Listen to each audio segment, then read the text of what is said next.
हरे कृष्णा दोस्तों, कैसे हैं आप सब लोग। मैं हूं आपकी सखी और मैं उम्मीद करती हूं कि आप सब लोग बहुत अच्छे होंगे। आज हम भगवद गीता के 6वें अध्याय के बारे में जानने वाले हैं। यदि आपने इसके पहले के वीडियो नहीं देखे हैं तो चैनल पर डल चुके हैं, आप उन्हें जरूर देखिए। भगवद गीता का 6वां अध्याय ध्यान योग कहलाता है।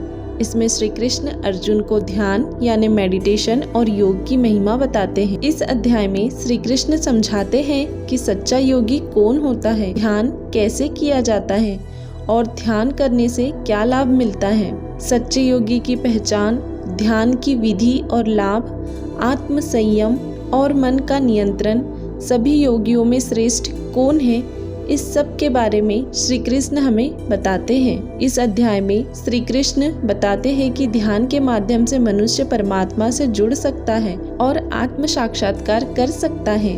दोस्तों, इस श्लोक 1 से 9 के बीच श्री कृष्ण हमें सच्चा योगी कौन है इसके बारे में बताते हैं। श्री कृष्ण बताते हैं कि सच्चा योगी वह नहीं है जो केवल कर्मों का त्याग करता है, बल्कि वह है जो अपने कर्तव्यों का पालन करते हुए भी फल की आसक्ति से मुक्त रहता है। जो व्यक्ति निष्काम कर्म करता है और अपने मन को नियंत्रित रखता है, वह सच्चा सन्यासी और योगी है। अध्याय 6 के एक महत्वपूर्ण श्लोक 5 में श्री कृष्ण हमें यह बताते हैं, मनुष्य को स्वयं अपने आत्मा द्वारा ही ऊपर उठाना चाहिए और स्वयं को गिराना नहीं चाहिए। आत्मा ही मनुष्य का मित्र भी हो सकता है और शत्रु भी। इसका अर्थ यह है कि यदि हम अपने मन को नियंत्रित कर ले तो वही हमारा सबसे बड़ा मित्र बन जाता है, लेकिन यदि मन असंयमित हो जाए तो वह हमारा सबसे बड़ा शत्रु बन जाता है। इस श्लोक 10 से 17 के बीच श्री कृष्ण हमें योग के लक्षण और मन का संतुलन समझाते हैं। योगी को चाहिए कि वह एकांत में बैठकर ध्यान करे, मन और इंद्रियों को नियंत्रित रखे और किसी भी प्रकार की आसक्ति न रखे। उसे न तो बहुत अधिक भोजन करना चाहिए और न ही पूर्ण रूप से उपवास रखना चाहिए। जीवन में संतुलन बनाए रखना ही सच्चा योग है। अध्याय 6 के महत्वपूर्ण श्लोक 16 और 17 में श्री कृष्ण हमें बताते हैं कि जो व्यक्ति बहुत अधिक खाता है वह बिल्कुल नहीं खाता, बहुत अधिक सोता है वह बिल्कुल नहीं सोता, वह योग में सफल नहीं हो सकता। जो व्यक्ति संतुलित आहार, व्यवहार, कर्म और निद्रा रखता है वही सच्चा योगी बन सकता है। इसका अर्थ यह है कि योग में सफलता के लिए जीवन में संतुलन बनाए रखना आवश्यक है। दोस्तों, श्लोक 18 से 32 के बीच श्री कृष्ण हमें ध्यान करने की विधि बताते हैं। ध्यान के लिए शांत स्थान पर बैठे, रीढ़ की हड्डी सीधी रखे और भगवान का स्मरण करे। मन को एकाग्र करे और सांसों पर ध्यान दे। धीरे धीरे जब मन स्थिर हो जाएगा तब ध्यान करने वाले को आत्मिक आनंद प्राप्त होगा। श्लोक 23 और 24 में श्री कृष्ण हमें बताते हैं कि ध्यान करने से सभी दुख समाप्त हो जाते हैं, इसीलिए इसे निश्चय पूर्वक अपनाना चाहिए। इच्छाओं का त्याग करके और मन को नियंत्रण में रखकर ध्यान करना चाहिए। इसका अर्थ यह है कि यदि हम अपने मन को इच्छाओं से मुक्त कर ले और ध्यान लगाए तो हमें परम शांति मिलती है। दोस्तों, आगे श्री कृष्ण हमें योगी के लक्षण और लाभ श्लोक 33 से 36 के बीच बताते हैं। सच्चा योगी वही है जो सभी प्राणियों में भगवान को देखता है और सभी से समान प्रेम करता है। ऐसा व्यक्ति सुख दुख, सम्मान अपमान में समान रहता है। ध्यान के द्वारा उसे आत्म साक्षात्कार प्राप्त होता है। दोस्तों, अध्याय 6 के श्लोक 29 को एक महत्वपूर्ण श्लोक बताया गया है। इसमें श्री कृष्ण बताते हैं कि सच्चा योगी वह है जो सभी जीवों में आत्मा को देखता है और सभी प्राणियों को अपने समान मानता है। इसका मतलब यह है कि योगी किसी से भेदभाव नहीं करता और सभी को समान दृष्टि से देखता है।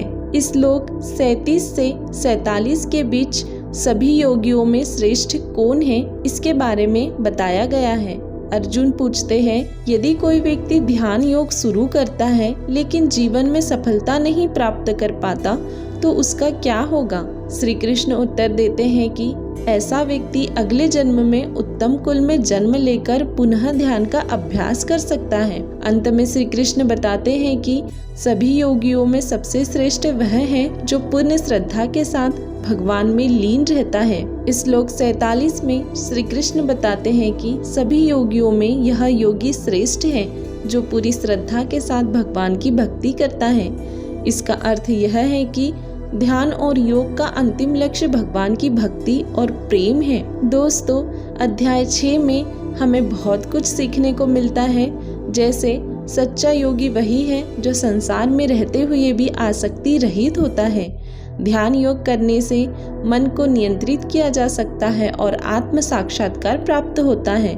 ध्यान के लिए जीवन में संतुलन और एकाग्रता आवश्यक है। सच्चा योगी सभी प्राणियों में समानता देखता है और किसी से द्वेष नहीं करता। सभी योगियों में श्रेष्ठ वही है जो श्रद्धा के साथ भगवान की भक्ति करता है। दोस्तों, कुछ सीख ऐसी है जो आपको जीवन में जरूर उतारनी चाहिए, जैसे ध्यान से मन को नियंत्रित किया जा सकता है और सभी दुखों से मुक्ति पाई जा सकती है। योग का अर्थ केवल आसन करना नहीं, बल्कि मन और आत्मा को एकाग्र करना है। संतुलित जीवन जीने वाला व्यक्ति ही ध्यान में सफल हो सकता है।